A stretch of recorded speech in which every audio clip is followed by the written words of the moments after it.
Turabaramukije abantu batuye mu migabane itandukanye yose, abari Burayi, abari muri Afrika, abari ahantu batandukanye, abari mu gihugu cy'u Burundi ndetse n'ibindi bihugu byose badukurikirana. Iyi rero ni ya channel yacu imwe muturamuzi haca mu bikorwa bitandukanye yitwa Amazing Love TV. Rero uyu munsi rero kuko twabasezeranije ko tubazanira ibikorwa bitandukanye, ari abakozi b'Imana batandukanye. Uyu munsi rero twatekereje kubazanira umukozi w'Imana kugira ngo tuze kuganira nawe, ariko hagati yaho rero turamwakiriye cyane umukozi w'Imana. Murakoze cyane. Rero tutaragira icyo tuvuga, reka umukozi w'Imana abanze asenge hanyuma gira tuze gukomeza. Karibu.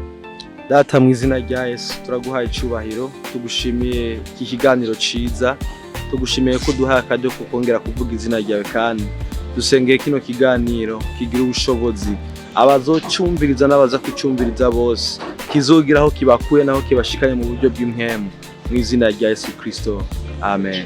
Arakoze cyane gusenga.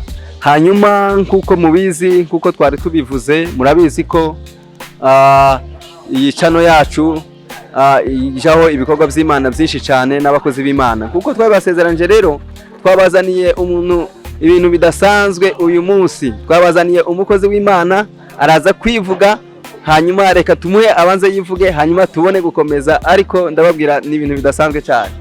Amen. Murakoze cyane. Ku mazina nitwa Revera Prophet n'ibitanga Mircle. Ndakunda Yesu. Ndi umukozi w'Imana. Ndi umwungere mukuru w'Ishengero ryitwa International Mountain of Fire Church, rikorera hano Bujumbura mu Gahahe. Mwaragezagiye cyane. Arakoze cyane. By'ukuri ni umukozi w'Imana, natwe turamuzi. Hanyuma ari ikintu cyanteye cyane kumushakisha kugira muronke, kubera ko abari mu bikorwa byinshi cyane, kugira ngo muronke kabisa ntibiba byoroshe. Ariko Imana baje kugushimira cyane, wakoze cyane ko nyitaba, nanezerewe cyane. Hanyuma rero uyu ni umukozi w'Imana, ikintu afite umwihariko wiwe udasanzwe ndatura mbona cyane ku bantu benshi. Ni umukozi w'Imana, ni umupastori, ni umurevera pasteur, hanyuma akaba umusore kumva umusore ayoboye ishengero ry'Imana ringana kuri. Ni ukuri ni ikintu kidasanzwe cyane. Hanyuma rero twagize amasiko cyane, kuko ni ikintu kidasanzwe kumva ko umusore ashobora kuyobora ishengero ringana kuri. Afite ishengero nije narigezemo, ni ishengero ryiza akoreramo cyane. Rero twashaka tumenye ni gute watanguye ishengero cyangwa se umuhamagaro wo gukora umurimo w'Imana ukiri umusore, byagenze gute? Ngaho rero karibu cyane kutubwira amakuru menshi ajanye n'umurimo wawe. Murakoze cyane. Ubwa mbere nta buhinga burimwo, nta n'ubwenge bwinshi burimwo, nta n'ubujanja bwinshi burimwo. Igikorwa cy'Imana kiragoye n'ic'Imana nyene. Jewe namenye bwa mbere ko mfise umuhamagaro ndi muto. Nagize umugisha wo kuvukira muri famille ikijijwe y'abakozi b'Imana basenga, dukurira muri Sunday school. Namenye rero bwa mbere ko mfise umuhamagaro ico gihe niga mu wa kabiri primaire, nimba nibuka neza. Nari mfise umutante dukundana cyane, ahari Imana impuhezagire, yera ntwaye mu masengesho ku wa gatanu sinzovyibagira. Hama ndahageze ico gihe Imana iramvuga ko umukozi w'Imana ararongo yiteraniro, arampanurira, arambwira iby'Imana mubari, arambwira ngo wewe uzomwungere, uzokorera Imana, uzogenda ibihugu. Ndi muto niga mu wa kabiri primaire. Amen. Nta muntu yumva ivyo bintu bari bahari by'ukuri, bose nyene bayibona nk'itangaza, ntibavyumva. Kandi nanje nari muto, naje kubitita nari muto, sina hari ibyo numva ubu nkuze. Mugabo ico gihe navyumva nka filme, nka kugira uri kurumviriza indirimbo, sinavyakira nkuko no vyakira ubundi. Mugabo niho namenye bwa mbere ko mfise ikintu c'Imana muri jewe niga mu wa kabiri. Kuva ico gihe ubuzima bwanje bwatanguye guhinduka, ndyamye nkarota, ndose ibintu bigaca biba, ndose ikintu caca kiba direct. Nkura muri iyo façon, mbona ntasa n'abandi. Aho nakuriye bote mwanya bazaraba emission peut-être, hari ukungene nakuze nyene ntameze nk'abandi, ntakina nk'abandi, nta kubagana nk'abandi, ntakora nk'ivy'abandi bakora. It's like je numva umengo mfise amahoro ndi jenyene, numva mfise amahoro ndahantu ha jenyene, numva mfise amahoro ntekanye, numva mfise amahoro ndahantu hari agacerere. Nuko nakuze mugabo ndose ikintu kigaca kiba.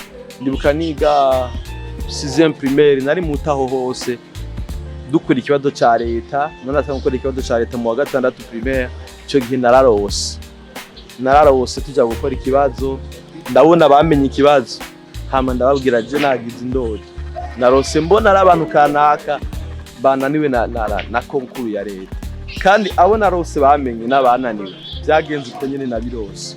Nca ntangura kwitinya, ntangura kugira ubwoba, ntangura kubona ko hari ikintu c'Imana afise muri jewe. Novuga ico gihe niga 6e primaire niho natanguye gufata au sérieux ibintu by'Imana. Ndabona ko simeze nk'abandi, hari ikintu c'Imana kiri muri jewe, hari undi muntu aba muri jewe atari mu bandi.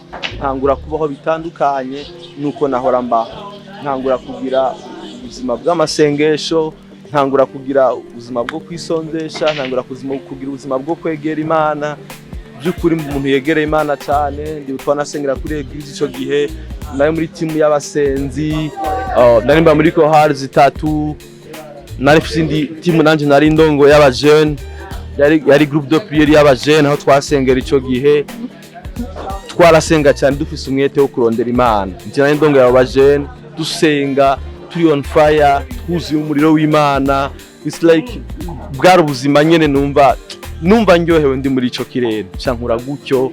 Turi abantu turondera Imana, dusenga, dutitiriza, dusama programme menshi de prière, ama vacances ageze, twaba turi groupe ma evangelisation, twaba aho nasengera ico gihe ntibavyemera, mugabo jewe numva hari ikintu muri jewe kitanyemerera kwicara, kimpushinga. It's like nkumva afise pardon y'abantu bataramenya Yesu.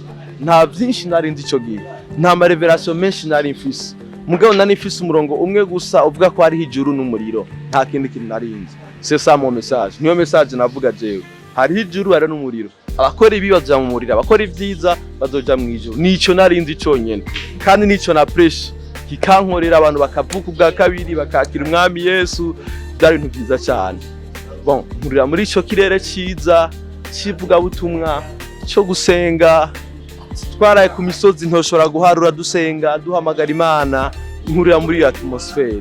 Mugabo numva ntabona aho bizoca, ngo sinari nzi ko nzogira ishengero umunsi umwe. Reka ntavyo narota ivyo bintu mu nzozi, kuko aho nakuriye hariho urutonde rwari ruhari. Ivyo bintu ntibyabaho, kwiyumvira ngo pasteur ntibyabaho, sinanabirota. Numva ari ibintu Imana yavuze, mugabo bizoshika mfise nk'imyaka 50 canke 60 narashaje, hazokorera Imana mu butama. Nuko nico cyimviro nari mfise jewe as me. Bon, hama nkuruko ndondera Imana, igihe kiragera Imana irambwira. Sinzovyibagira ico gihe ari mwijoro ndaganirizwa n'Imana, ndiko ndasenga, ndi mu bihe byo kurondera Imana cyane, ndonderana Imana umwete. Hagiye ndiko ndasenga, ndaheza mera nkiryama, ako kanya nyene nkiryama mera nkubaye paralyze umubiri wose. Sinashobora kubuja, sinzi uko, mugabo simfise ingene no explique iyo phénomène yambaye, mugabo narahana umubiri wanje utari kurakora, meze nk'uri paralyze. Ndi muri yo eta numva ijwi riganira nanje ico gihe, rimpamagara 3 fois, miracle. Ngivugana nanje inshuro zitatu, nanje nditaba ntisabwe. Iryo joro sinzogibagira mu buzima bwanje, riri mu bitumye ndico ndi. Ico gihe rero nkiryama nkishika mu gitanda, ndameze nk'ubaye paralyze umubiri wose, sinashobora kubuja, sinashobora kwinyagaza. Ndi muri yo eta imeze gutyo, hadijwi rimpamagara 3 miracle 3 fois. Then nditaba ndavuga sabwe, iryo jwi riranganiriza rero ritangura kumbarira, naragutoranije, naraguhamagaye, nije naganiriye nawe cagihe, nije navuganye nawe cagihe, nibutswe amavision indoto nagendagira mu buto bwanje gushikaho nari ngeze. Then ijwi rirambarira ngo igihe niki cyo kunkorera. Nanje mbaza Imana, nariko ndagukoreraho narindi, narimba mu makorara 3 yose cyarimwe, 3 nari mu migwi y'abasenzi 2, tabwira Imana nariko ndagukorera nubaho narindi. So hageze ko ndagukorera gute, sindiko ndatahura. Imana irambwira ngo iki nico gihe cyo gusohoka ahantu waruri, cyo gusohoka muri iyo eglise wari kurasengeramwo, ni gihe cyaho ngiye kukwagura no kukuduza kwindi dimanche. Ndabwira Imana ibi bintu bibaho, ibuka aho sengera ntivyemewe, uretse no gusengera no gutembera ntivyemewe. Nibutse Imana ngo rutobona, Imana irambwira no, nico gihe bazokugwanya, bazokuvuga, bazogutuka, bazokwanka, ariko nzoba ndi kumwe nawe. Sohoka nico gihe. And then nubwo byari bigoye, nubwo byari biruhije, narumviye iryo jwi muri iryo joro, ndavyuka ndandika ivyo mbwiwe byose. Hanyuma bukeye ncambyuka nsezera ahantu narindi. Intambara yanje y'umuhamagaro yari itanguye reraho, ni intambara yanje yahereye y'umuhamagaro. Nayo muri eglise y'abavyeyi bimeze neza, ubu ngabona intahe sinotinya kubivuga, mugabo ico gihe abavyeyi banje ntibavyumva. Nari muto, nari nkibakeneye, nari nk'umunyeshure, nari nkeneye support yabo, nari nk'ibiwabo, nibo bandira Minerva. Bumva igitoro kimwe ngo Imana imbwiye nsohoke muri Ishengero ngenda izonyereka. Baratwenga cyane. Barambwira toke nimba ari Imana iguhamagaye ni sawa. Igi Imana yahamagara Abraham yaciye mutunga, nawe iyo Imana iguhamagaye izokubesheho. Byari bikomeye cyane, ntibyari ibintu byoroshe, yari intambara ikomeye. Kumvira harageze igihe numva no bivamwo no kwabandona nkasubiraho nahoze. Mugabo Imana irambwira no, keep fighting, komeza kugwana, hari haho ndiko ndagutwara imbere. Ivyo bihe impamvu ndabishimira Imana, ni bihe bibi vyambere naciye ngo mu buzima bwanje. Muga nivyo bihe Imana yankomerejemwo, nivyo bihe Imana yampinguye, nivyo bihe Imana yangize icondi, nivyo bihe Imana yangishije gusenga kurundi rugezo no gusabana namwe mu yera. Ico gihe nta rumwe yantahura, ikompri abagenzi banje, ikompri aba brother banje, nta rumwe yantahura. Bose bumve ngo ndasara, none gutufana abavyeyi ibintu nk'ibi, garuka mu Ishengero ndere ubuzima bubandanye. Mugabo nanje Imana irambwira no, bandanya, haraho ndiko ndagutwara. Yari formation kuri jewe, ndihata ndumvira nubwo vyari bikomeye. Kumvira ni ikintu gikomeye cyane kuko kiranira abantu benshi muri kino gihe, suko batumva Imana, suko batumva ama instruction divin, mugabo birabagora cyane kumvira bivanye n'ivya beneficia mu kibanza kana yararimo. Nanje byari bingoye, muga narumva Imana muri ivyo bihe byari bikomeye. Harige dusoma makuru ya Abrahamu tukumva ari ibintu vyoroshe, mugibaza Imana ikubwiye ngo sohoka, nikubwiye aho ugiye, usohotse mu nzu yawe, usohotse mu matungo yawe, warubayeho, warufise ubuzima bwiza, Imana ikubwiye ngo sohoka, n'ubusazi ntibitahuritse. Abrahamu baramutuse nawe, ntabwiye ngo ufise uroye hehe, daba usize so, usize nyoko, usize famille, byari bigoye. Kandi Abrahamu bene data yagenda atazi yaja. Nanje nivyo byambaye, muga Imana irandongora, irandongora aho nkwiye kuba, ndaregwa ico gihe ndahaba. Baramfashije cyane gukuza ubuzima bw'impemu, naragiye muri dimension yo gusenga, ndigishwa uburongozi ico gihe. Kugira umuhamagaro ni kimwe, mbwa kugira ubumenyi ni kindi kintu gikomeye cyane. Narahigiye byinshi aho hantu, Imana imuhezagire cyane. Hari ku mwungere, ku mukozi w'Imana nubaha cyane twa Apotre Ferdinand Bright nibizi, ahari vraiment respect sana, narabizi ko ndamukunda kandi ndamwubaha. Ahari nimba ari karankurikira Apotre, turakubaha cyane, mwarakontribuye kugira ngo dushike aho tugeze uno munsi. Rero narahabaye, yaramfashije, aranyigisha uburongozi, aranyigisha ubuzima bw'impwemu icarico. Ndabaseriye nanje muri ivyo bintu. Ya evangelisation nakora avant ntazi byari byo. Ico gihe narakiriye umutima w'ivuga butumwa, nakira n'amajambo mazima n'imirongo biblique, ndabikora biri professionnel cette fois-ci. Ndabikora ari ibintu byiza cyane, ndushiriza kuzana imishaha ku Mwami Yesu. Narabaye imyaka itari mikeya ndiko ndahareregwa, après Imana heriteka ryo kwiga ishure kanaka ry'uburongozi, ndagiga nariko ndakura mu vyimwe. Mugabo hose sinumva je ko notangura Ishengero, numva nahamagariwe guserva, nzo mu pastori yego, mugabo munsi yundi mu pastori, nuko navyumva. Mugabo sinumva ko notanguza ikintu kinyitirirwa jewe. Narinzi ko ivyo bintu ari by'abazungu, abantu bafite support, nayibona gutyo. Ndababwo buzima igihe kirekire, serva umwami musi y'amavuta, y'umwungere wanje nkorera umwami munsi y'amavuta y'umwungere wanje gutyo muri ubwo buzima nyene. Hama igihe rero kiragera Imana irambwira ngo igihe cyo gutegurwa kirarangiye, harageze ko bitaba umuhamagaro, harageze gutangura ishengero. Bene data naragize ubwoba naragize ubwoba nukuri narajigumiye zitambe ndavuga Mana bya vrai Imana jewe nta mahera nta support kandi ico gihe ikintu gitangaza gikomeye nari umunyeshuri byari bikomeye. Imana irambwira ngo genda utangure cyane mugi ikintu cyampaye ubushizi bw'amanga n'uburyo Imana yanganyirijemo bwari uburyo buri extraordinaire uteye ubwoba. Nitemanyaje ntavuga bivanye no kwizera kw'abantu ntidupatiribe imitima y'abantu n'ivyizerwa by'abantu.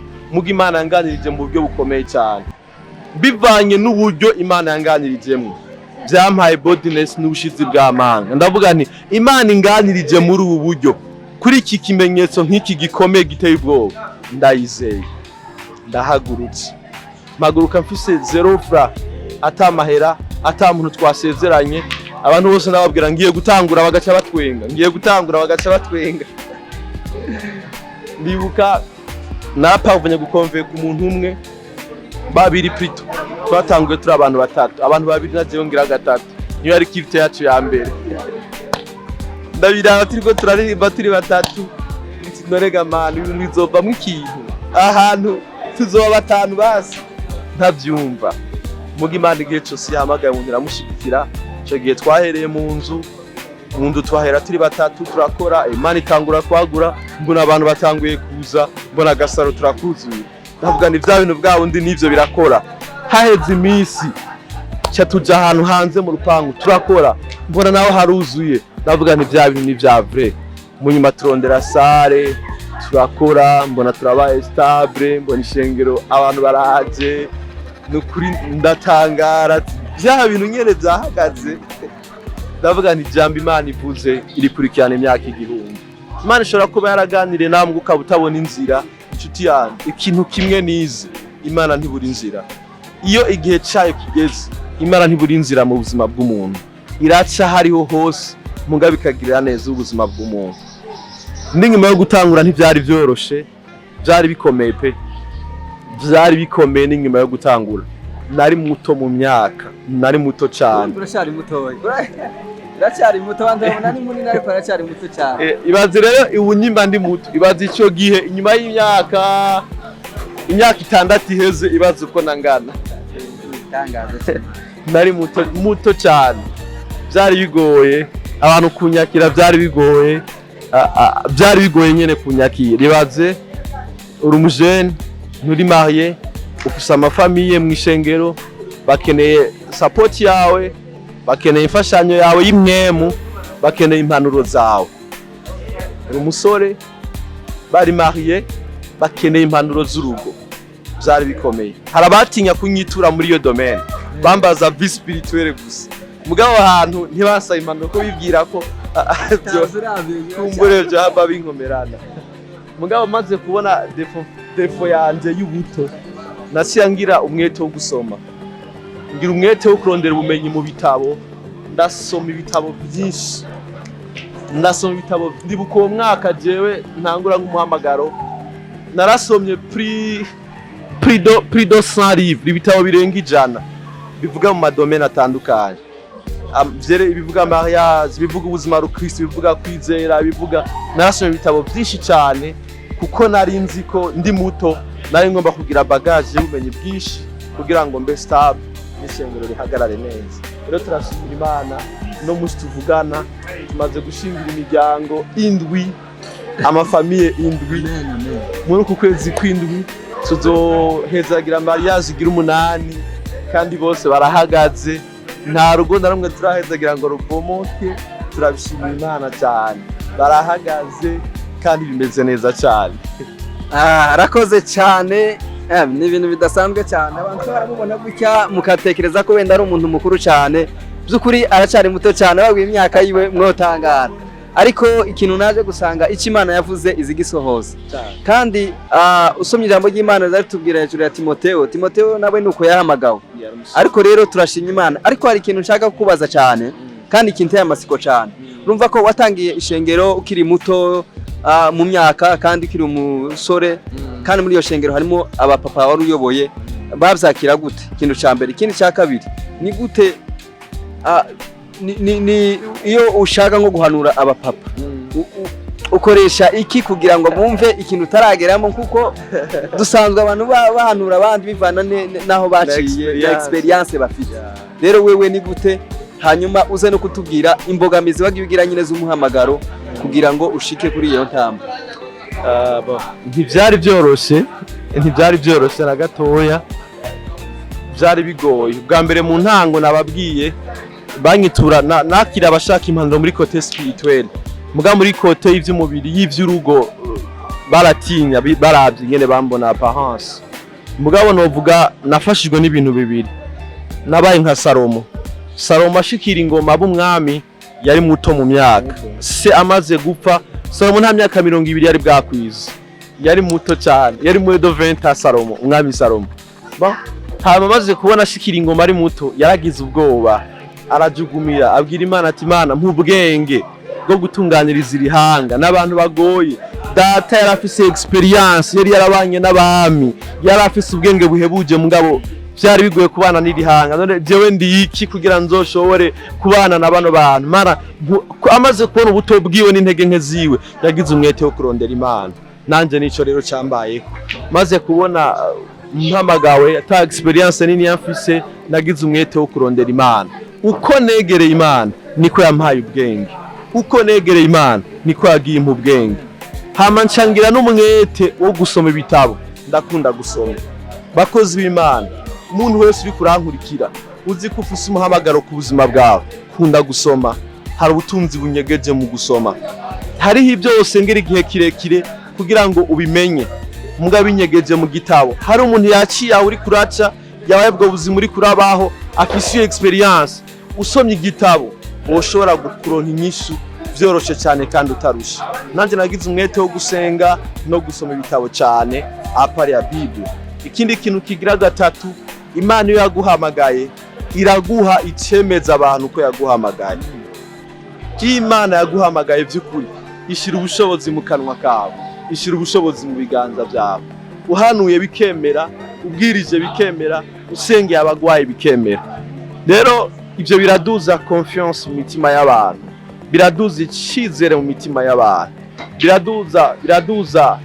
biraduza kwizera Imana iri muri wewe iyo umuntu yamaze kumenya ko hariho Imana iri muri wewe ntaba cyizere muri experience yawe aca yizera iyo Imana iri muri wewe kwishobora kumugida no kumurongora ndafise amatemonyage menshi cyane apa yabo twahezagiriye ama mariage turafise amatemonyage y'abantu twasengeye twahanuye twagiriye counseling ingo zabo zigira zisambuke zigasubira zikubakika rero nasanze muri ubu buzima experience ntikonte hari abantu bitwa psychologue baciye ubwenge bari wise basomye ibitabo byinshi bavuga ko bagira ama counseling bahanura ingo umugore asanga se divorce zitanu ariko araguhanura ingene wo kubaka neza umugabo ugasanga se divorce zitanu yo nasanze ntaho bihuriye na experience ntaho bihuriye n'ivyo umuntu azi n'ubuntu bw'Imana buza ku buzima bw'umuntu gusa Imana ikaguha ibyo kuvuga mu gihe gikwiye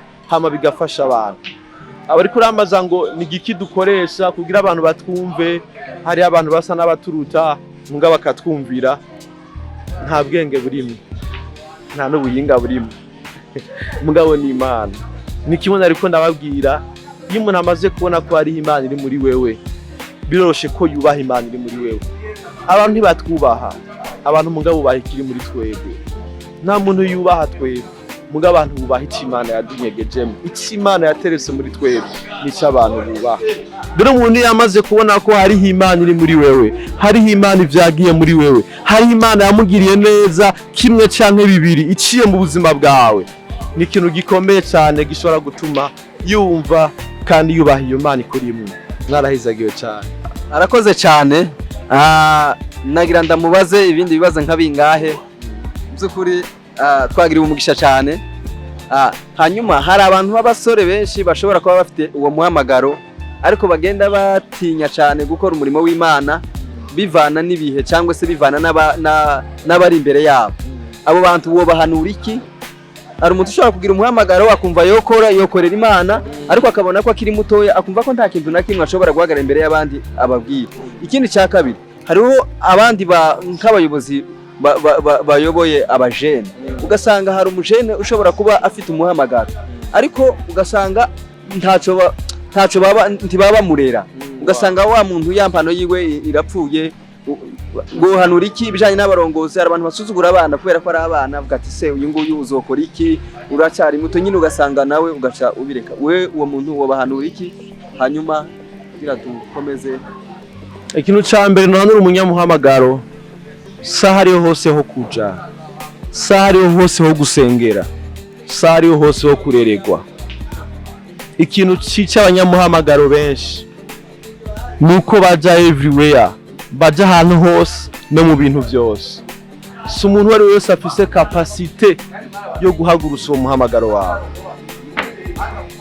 Senga Imana ikurongorere kuri yeri wawe. Urakeneye père spirituel, urakeneye muvyeyi w'imwemu, urakeneye muvyeyi w'imwemu kanaka agufata ukuboko. Bene data, Samuel ntiyari kuba Samuel tuzi iyo ataba Eli ataracumba ijwi ry'Imana. Niwe yafashije Samuel kumenya ijwi ry'Imana. Abantu benshi rero imihamagariro ikirapfa kubera kubura ba Eli. Imihamagariro y'aba Elisa irikirapfa kubera kubura ba Eliya. Elisa ntashobora kubaho hatamanje kubaho Eliya. Turiko turabura ba Eliya muri kino gihe, turiko turabura ba Eli muri kino gihe. Dufise abantu bariko bakora mu nyungu zabo, yumva yo kugumya, yumva wo gumuserva ngaho, adashobora gutahura ko hari ikintu kanaka kiri muri wewe. Rero umaze kumenya ko hari ikintu cy'umuhamagaro ufise mu buzima bwawe, ntuja hariho hose. Fata umwanya wo gusenga Imana ikurongorere kuri Eli wawe. Baza Imana ati nuhe Eli wanje wanteguriye, ninde Eliya wanje wanteguriye, umenye ahantu kanaka Imana irikira kurongorera. Bose bokorera Imana, bose bogira ingabire, mugabo si bose Imana yahaye capacity yo guhagurusa abanyamuhamagaro. Si bose Imana yahaye uwo mutima wagutse wo guhagurusa abanyempano. Hari umuntu amenya ko ufise umuhamagaro agaca gucicimiza gose kugira ntuduke, agaca era gusira hasi cyane kugira ntuzamuke. Abo bantu barabaho, twarahuye nabo abantu nkabo. Yes, twarahuye nabo. Umuhamagaro wawe ugira icyo uzomara. Ya akuzibira mu buryo bwose, akakumvisha ahubwo kutanahamagawe kandi uzi icyo wavuganye n'Imana. Guma ngaha, guma aha, sico gihe ntara akumva yo guma kuhoye muri ako kazona. Abantu nk'abo barabaho. Iyo dufise abantu bake bafise umutima w'Imana, ashobora kukurera ariko gutegurira gusohoka, ashobora kukurera ariko gutegurira ejo haza nawe kuzorera abandi. Abo bantu bari hakeye. Rero imbere umunyamuhamagaro, ikintu ca mbere cyo kuraba, ntupfa aho winjiriye, daba ahantu uri kurinjirira, daba ahantu ho gusengera, daba Eli wawe vy'ukuri, hamutumbera aho hantu. Niwaheza kumenya Eli wawe, uce bugufi kuri ivyo birenge, userve ayo mavuta. Amavuta ntava ku misozi, reka ndabaca intege. Amavuta ntava ku misozi. Hari amavuta atava mu gusenga no kwisonzesha, amavuta ava ku bandi bantu basizwe. Ahantu haragoye, hano bagomba kuza nk'ivyaduka, avunduruke gutyo nyene, afise umuhamagaro, ende naraje, ntawamureze, ntawamurungitse, ntawamurekuye. Kugira umuhamagaro ni kimwe, muga kugira backup ni kindi kintu gikomeye cyane. Powerful, aho hantu harakomeye gose. Backup ni ikintu gikomeye. Vyanse uja hehe, vyanse nindu telefone, iyo uhuye na challenge nindu hanuza, nindu ubwira. Kakujya umwana azabwira se akamubwira ati ngo hano hantu ndabigenze gute ko vyase, nagize formule zose zirase. Muvyeyi niki gikurikira? Abantu nk'abo turabakeneye. Utamufise yo n'ikibazo, hari handi mavuta utazokura ku musozi, uzokura mu biganza by'undi muntu yasizwe. Samuel iyo adaca bugufi ku birenge vya Eli, nta na kimwe yari kwakira. ntiyari kuba Samweli tuzi. Amavuta yo kumva Imana, yo kugira functionality yiwe, amavuta yo guhura n'abami yakuye kuri Eli. Elisa yakira imigabane bivuye kuri Eliya. Ntuzokwihende ngo uzohaguruka gutyo nyene bica bikunda. Urakeneye backup, urakeneye umuntu kanaka kurokonesa hama kurungike kugira ngo byose bigende. Mwarahezagiwe cyane. Arakoze cyane, tugeze ku musozo, ariko rekagira tubwira ijambo rya nyuma ashobora gusezera abakunzi biwe, kandi turacamugarura cyafite ubwanya bwinshi cyane. Mu minsi yashize yagiye muri Tanzania mwivuga butumwa, aho aracafite ibintu byinshi tuzamuhamagara kandi akongera akagaruka, ariko nimudusaba ko agaruka vuba cyane asoza. Rero gira ijambo rimwe ushikirije abakozi b'Imana bazogutegera cyangwa umuntu wese uzagutegera, hanyuma tuze kuja ku musozo. Urakoze. Nimba warahamagawe n'Imana ntutakaze intumbero, guma ku cy'Imana yakubariye. Vyogorana, vyokuruhisha, vyoteba, wobura inzira, woca muri sirago, wokena, wosuzugugwa, wogwanywa, abantu bogwanya cy'Imana yagushizemo. Mugabo nindufise umuhamagaro, bandanye ntuhagarike. Ejo ni heza, uzoshika ku cy'Imana yakuvuze ko mu izina rya Yesu. Sawa, arakoze cyane, turarangije. Rero turabashimiye, nawe tumushimira cyane, yagize neza kuba yatwitabye. Hanyuma rero turabasaba abakunzi bacu bari hirya no hino, turabasaba gukora subscribe hamwe na like, hamwe mukiabone, mukadukurikirana. Ibikorwa ni byinshi cyane, turacyafite abakozi b'Imana benshi bazozana ubuhamya bwinshi bw'ibikorwa by'Imana kugira ngo natwe dukomeze dukora umurimo w'Imana. Murakoze cyane, mwarahezagiwe. Imana ibahe umugisha.